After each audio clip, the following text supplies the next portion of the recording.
I never believed in love at first sight.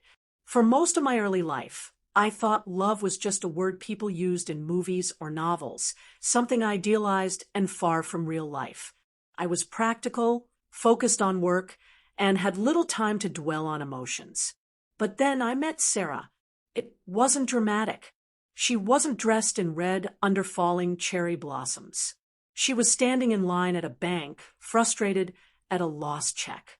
We exchanged a few annoyed comments at how slow things were moving, and somehow that small shared frustration turned into laughter.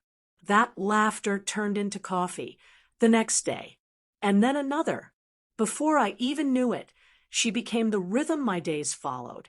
Sarah was nothing like me. Where I was calculated and reserved, she was warm and spontaneous. She'd dance in the kitchen just because a song came on while I would sit with my spreadsheets. But somehow, she found her way through the walls I had built. She never tried to tear them down. She simply waited on the other side, smiling, until I opened a door myself. It didn't take long for me to realize I had been wrong about love all those years. Love wasn't loud. It wasn't about flowers or diamonds. It was in the quiet way she made tea and left it near my laptop without saying a word. It was in the way she'd listen, not just to what I said, but to what I didn't say. In her eyes, I wasn't a man who had it all together. I was someone she believed in, even when I didn't believe in myself. When we got married, our wedding wasn't grand, just close family, a small hall, and her wearing a dress she borrowed from her cousin. I remember looking at her while signing the papers and thinking, this is the beginning of everything I never knew I needed. 2 years into marriage, we had Arian. I still remember the first time I held him. He was tiny, wrapped in blue, eyes barely open. I wasn't sure if I was ready to be a father. But then Sarah looked at me and said, "He's lucky to have you."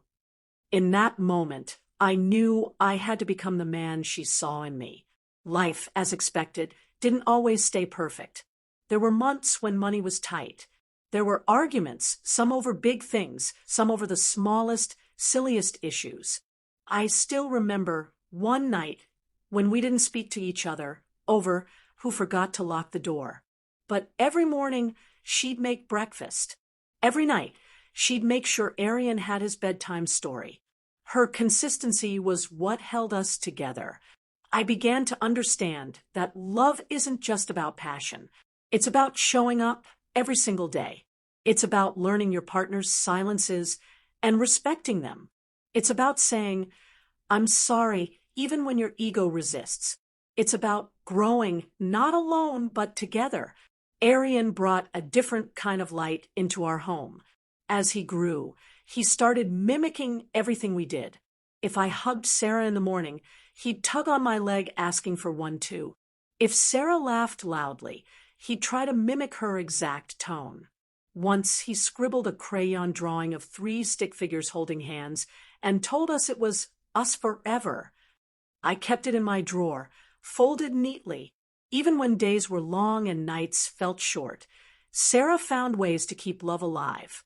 She'd send me voice notes during work breaks, just saying she missed me, or leave a note in my wallet that read, "Don't forget how far we've come." I never told her this, but I kept every note she ever gave me.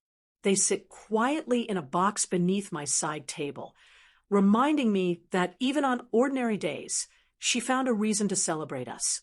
The night routine in our house became a ritual: dinner, dishes, Arian's story time, and finally, us sitting in the living room, speaking very little but feeling very much. I used to think silence was uncomfortable, but with Sarah, it became peaceful. The kind of peace you don't realize you crave until you have it. And yet, with all the comfort, there were moments I took it for granted. Not intentionally, but life has a way of dulling even the brightest lights when you're not careful. Work pressures, deadlines, responsibilities, they started creeping in, stealing bits of me that used to belong to my family. But Sarah never complained. Instead, she adjusted. If I came home late, she made sure dinner stayed warm. If I missed a plan, she turned it into a quiet movie night. She gave, without ever asking for anything in return. I began to notice how tired she looked some days, how she'd still smile even when her eyes looked heavy. And I realized loving someone isn't just about feeling lucky to have them. It's about making sure they feel lucky to have you too. That realization struck me harder than I expected. It made me vow silently to be more present, to not just exist in the same room, but to truly be there. One night, as I lay in bed, these thoughts kept me awake. I turned and looked at Sarah sleeping, one arm draped across where Arian had fallen asleep between us. I watched them both, my heart full and aching at the same time. It hit me. This is what love looks like. Not just the romance, not the words, but the everyday proof that we belong to each other. And right then, with that quiet ache in my chest and the sound of their breathing around me, I knew that this life, this love, this family was the most real thing I had ever known. I used to think romance was about timing, anniversaries, holidays, date nights. But with Sarah, I learned it was never about the calendar. It was in the unscheduled pauses between chaos. She had a way of turning the ordinary into something unforgettable. I remember once I came home late, exhausted, barely speaking. She didn't ask questions, didn't scold. She just handed me a plate of warm food, sat next to me, and quietly leaned her head on my shoulder. That silence healed more than any words could. Her gestures were never dramatic, but they left their mark. She'd write little messages on sticky notes and hide them where I'd find them randomly, inside my shoe, taped on the bathroom mirror, tucked in Arian's lunchbox. Once I was going through a rough week, barely sleeping, mentally drained. One morning, I opened my laptop to find a folded piece of paper with her handwriting. "You don't have to do it all alone. We're a team." I just stared at it for a while, overwhelmed by how deeply she understood me. She never needed to say, "I love you," 10 times a day. Her actions said it louder, even when we disagreed or when we barely had time for each other. She'd still iron my shirt if I had a meeting. She'd still ask if I had eaten, even if we had a fight the night before. Love, I learned, wasn't a feeling you chase. It was a decision you make over and over, even on the hard days. And then there was Arian, who unknowingly absorbed everything we were. He was curious, always asking questions, always watching. One afternoon, he picked a wildflower from the park and gave it to Sarah, saying, "Because Papa gives you flowers, I want to do it too." I had no memory of giving her flowers recently, but clearly I had once. And clearly he remembered. It made me realize that love leaves trails, not just in hearts, but in habits. Arian began to echo our mannerisms. If I kissed Sarah on the cheek, he'd ask for one too. If she complimented my cooking, he'd rush to say something nice.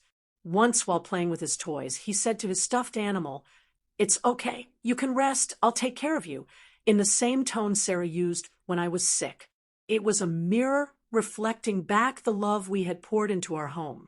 We never sat down to teach Arian about love, but he learned it through watching how I looked at his mother when she wasn't noticing, through hearing the laughter we shared during breakfast, through witnessing apologies and forgiveness in real time, through every moment we chose kindness over ego.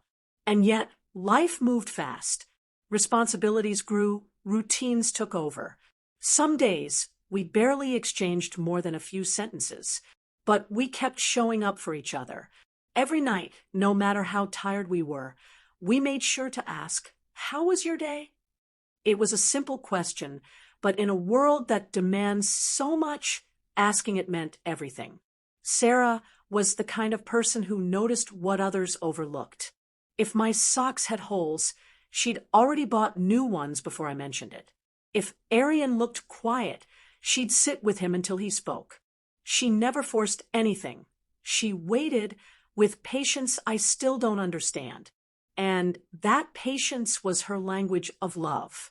Gentle, never rushed, never loud.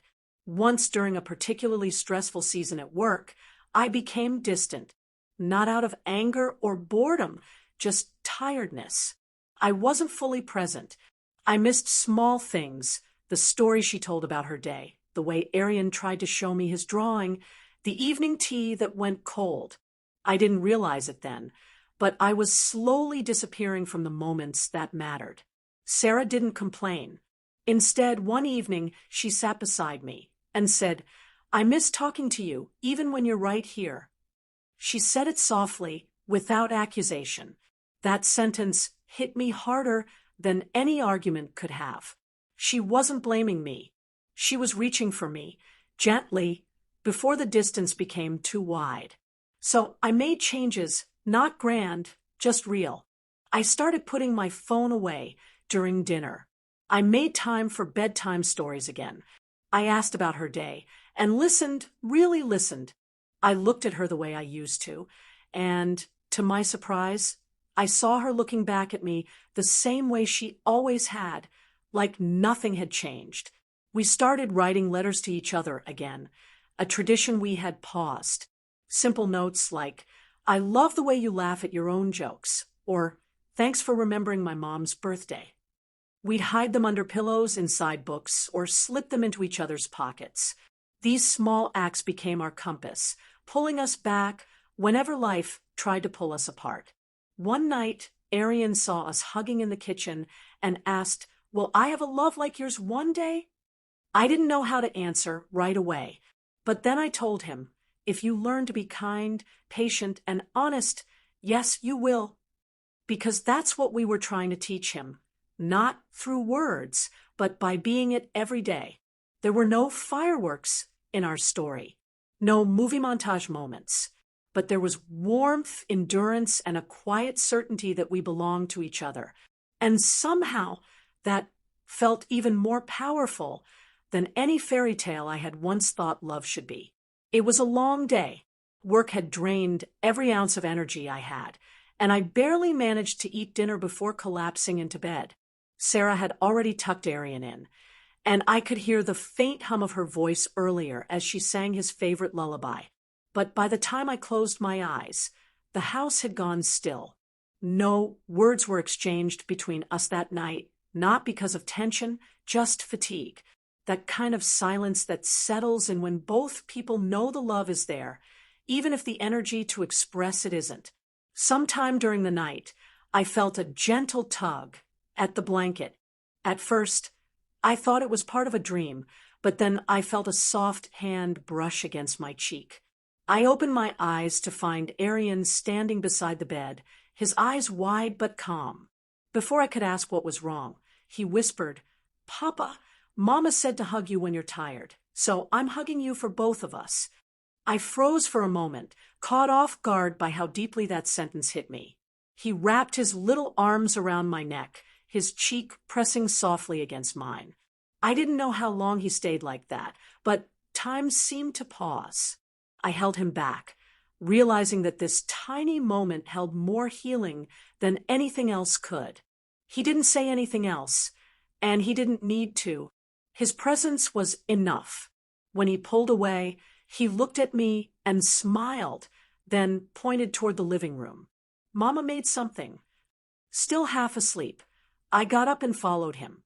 As we walked through the hallway, I noticed small details I had missed earlier, a faint smell of vanilla, soft music playing low, and the flicker of candlelight coming from the next room.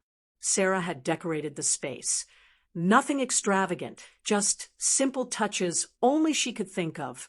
A few balloons tied to chairs, a homemade cake on the table, and a note that read, "You never ask for anything, but you deserve everything." My name was written under it with a small heart, followed by Arian's name scrawled in crayon right beside it. It wasn't our anniversary. It wasn't my birthday. It was just a day she chose to celebrate me.